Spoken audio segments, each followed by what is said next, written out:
Assalomu alaykum azizlar. Bugungi kunimiz ham qutlug' muborak bo'lsin. Mana guruhimiz a'zolari barchalari mana o'zlarini mashqlarini qilib kelishda, yayov yurishda, likliklar bo'ldi. Mana hozir endi davra suhbati hozir qilamiz endi azizlar. Qachondan birga gaplashganimizda bir sog'lishib qoldik. Mana hozir mana hoji, mana Odilxo'ja, mana Hasanboymi, Husanboymi? Aralash.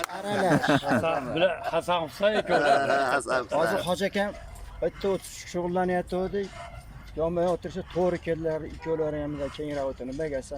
Ikkovisi o'rtasida o'tirmasdan biror narsa bo'lib qolmasin. Hozirchi hoji aytmoqchi.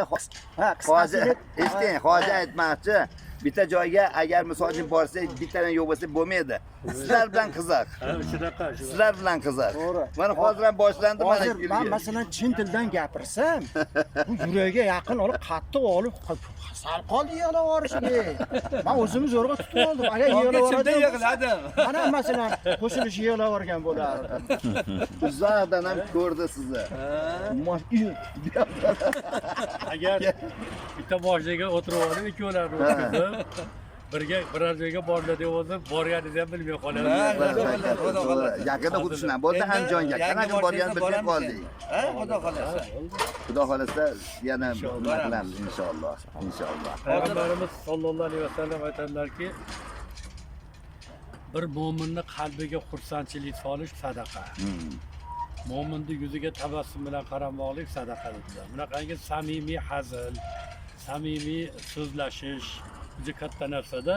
Albatta. Yusuf alayhissalom aytgan ekanlarki, men o'tirgan zindondan chuqurroq zindon, qorong'iroq zindon yerda tepasida bor degan ekanlar.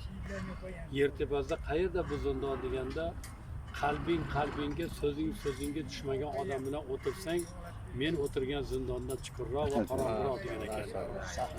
Ya'ni hammamiz ham Xudoga shukr To'yjon aka, qalbimizga, so'zimizga tushib turibdi. Albatta. Bu juda katta narsa, bu katta yaxshilik. Endi bu eshon akalarimizni hazillari samimiy, mazza qilamiz.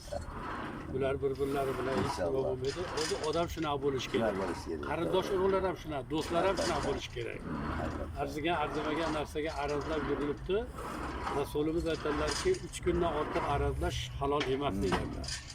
Bunaqangi arazlab yurishdan Xudo panoh bersin. Duo qilamiz Parvardigor, eng avvalo yurtimizni, O'zbekistonimizni tinch osoyishta qilgin. Xalqimiz hayotiga farovonlik bergin. Parvardigoro mana ertalab hammalarimiz mana shu yoshda, mana shu holatlarda 5-6 kilometrdan qadam bosib yuribmiz. Bu bosgan qadamlarimizni xayrli qilib, sog'ligimizni butun qilgin.